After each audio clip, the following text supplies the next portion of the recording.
কিছু কিছু আনন্দ মাঝে মাঝে এমন পৈশাচিক হয়ে ওঠে যার খবর আগে থেকে কেউ পায় না। ঠিক যেমন আজ হচ্ছে এই কলেজের ক্যান্টিনে। র্যাগিং নিষেধ এবং অনৈতিক হলেও এক জুনিয়রকে র্যাগিং করার প্ল্যান করছে এই সিনিয়ররা, যারা নিজেরাও জানে না কি বিপদ ডেকে আনছে তারা নিজেদের জীবনে।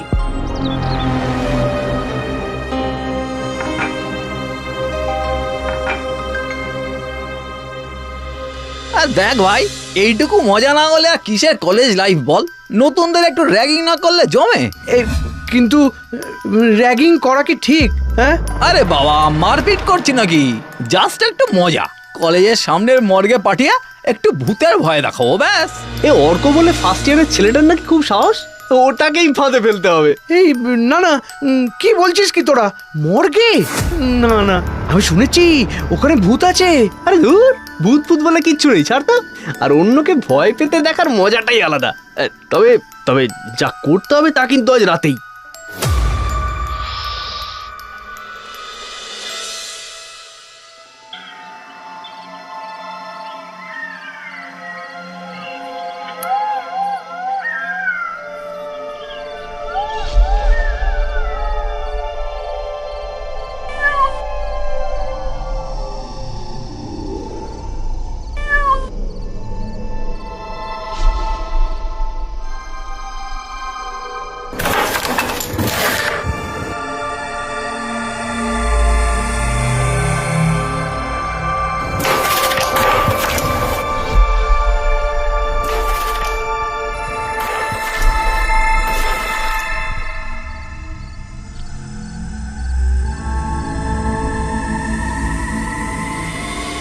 হ্যাঁ দাদা, আমায় ডেকেছিলে?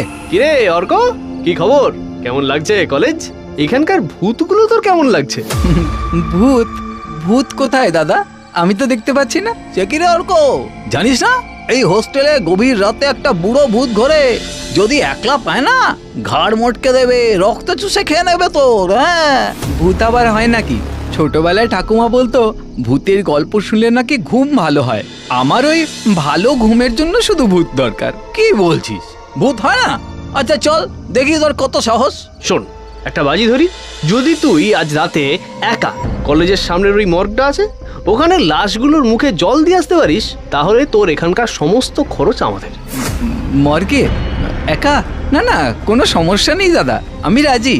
কখন যেতে হবে বলো? না না অর্ক, এসবের কোনো দরকার নেই। তুই গিয়ে মন দিয়ে পড়াশুনো কর। না না দাদা, আচ্ছা বলো, শুধু শুধু ভয় পাবো কেন? আমি রাজি। আর ভূত বলে যদি সত্যি কিছু থাকে তাকে আমি একাই সামলে নেব। ঠিক আছে, আজ রাত 12টার সময় জলের বোতল নিয়ে তুই তাহলে মর্গে চলে যাস, দেখবো তোর কত সাহস। অর্কর মুখের বিজয়ীর হাসি যেন ওর কপালে মৃত্যুর চিহ্ন এঁকে দিল সেদিন রাতে। আর তার সাথে এই 4 জন সিনিয়রের। কিভাবে, সেই ঘটনাই তো শুনবেন আজ। অন্ধকার আস্তে আস্তে ঘন হচ্ছে, আর তার সাথে এক বিপদও, যা কিনা অর্কর প্রতিটি শ্বাসে মিশে যাচ্ছে বারবার। অর্কর জেদ তাকে অন্ধ করেছে, তাই সে দেখতে পাচ্ছে না সামনে কি ভয়ঙ্কর বিপদ অপেক্ষা করছে। এই রাত শুধু একটা সাহসের পরীক্ষা নয়, জীবন আর মৃত্যুর মাঝের সরু অদৃশ্য রেখা। মৃত মানুষের গলায় একবার জল দেওয়া হয়, তারপর থেকে তারা তেষ্টায় অতিষ্ঠ হয়ে থাকে সারা জীবন। আজ সেই তেষ্টা মেটাতে মর্গে যাচ্ছে অর্ক। ও জানতেও পারছে না তেষ্টা একবার মিটলে কারা জেগে উঠবে নতুন করে। আটকানোর চেষ্টা করেছিল ওর বন্ধু রানা আর প্রতীক। অর্ক প্লিজ শোন আমার কথা, এটা মোটেই মজা নয়, মর্গের ব্যাপারটা আলাদা। আরে দূর, মরা মানুষ আবার কি ক্ষতি করবে রে? কিন্তু যদি ভূত থাকে, এই হোস্টেলের কাছেই তো কত অদ্ভুত ঘটনা ঘটেছে। প্রিন্সিপাল স্যার নিজে বলেছেন ওদিকে না যেতে। ওসব আজগুবি গল্প, সিনিয়ররা ভয় দেখাচ্ছে আর তোরাও সেসব বিশ্বাস করছিস। কাল সকালে দেখবি আমি যখন হাসতে হাসতে ফিরে আসব, তারপর আমার এই সাহসের জন্য সবাই আমাকে মনে রাখবে। প্লিজ প্লিজ অর্ক, জেদ করিস না, এটা তোর জন্য ভালো হবে না। যা, বাজে চিন্তা করিস না তো, চললাম। দুই বন্ধুর কোনো কথা না শুনে অর্ক এগিয়ে চলল এক নিশ্চিত শেষের দিকে।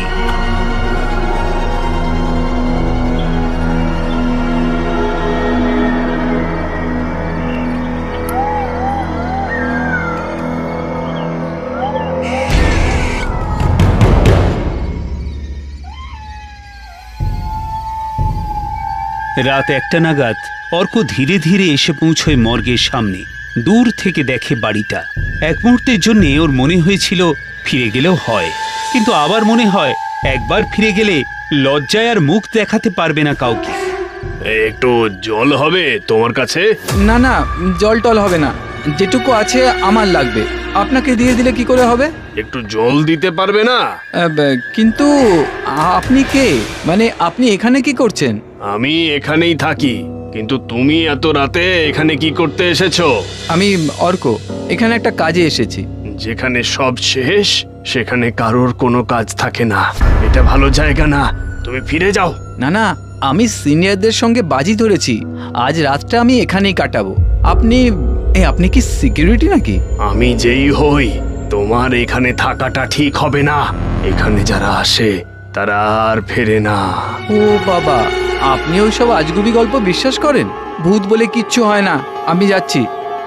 গার্ড তাকে আটকানোর চেষ্টা করে। তার হাত অর্কের জামা ছুঁয়ে যায় যেন বরফের ছোঁয়া। সাবধান তো করলাম আমি, তিনারা সব আছেন। এত অবজ্ঞার ফল কিন্তু ভালো হবে না। আরে থামুন তো, যত সব আজগুবি কথা। অর্ক ঢুকে গেল মৃত্যুর কোলে, যেন নিজেই নিজের কবর খুঁড়ল।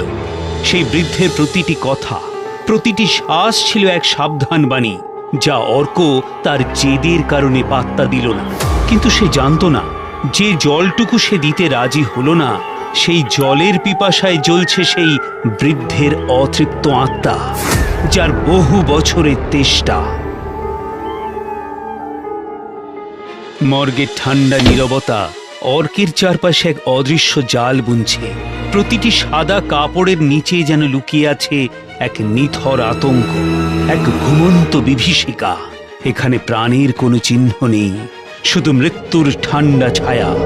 অর্ক নিজেকে সাহসী প্রমাণ করতে এসেছে, কিন্তু সে জানে না কি ঘটতে চলেছে এখন ওর সাথে। ধুর, কিসের আবার ভয়? সব তো মরা মানুষ।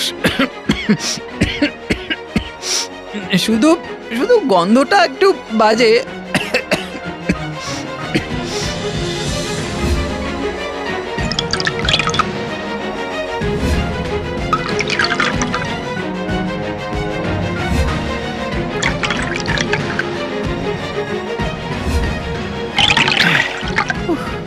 এইটুকুর জন্য সবার নাকি এত ভয়। কেন যে মানুষের সব ভূত প্রেতে বিশ্বাস করে কে জানে। জল তো শেষ। যাক, তাহলে তো চ্যালেঞ্জ জিতেই গেছি, এবারে ফিরে গেলেই হয়। অর্ক যেই দরজার দিকে ফিরেছে বেরিয়ে যাওয়ার জন্য, ঠিক সেই মুহূর্তেই তার পিছনে ঘটে গেল অকল্পনীয় ঘটনা। যে ভয়কে সে পাত্তা দিচ্ছিল না, সেই ভয়ই এবার তার সামনে জীবন্ত হয়ে উঠে দাঁড়াচ্ছে, যেন সাক্ষাৎ যমদূত।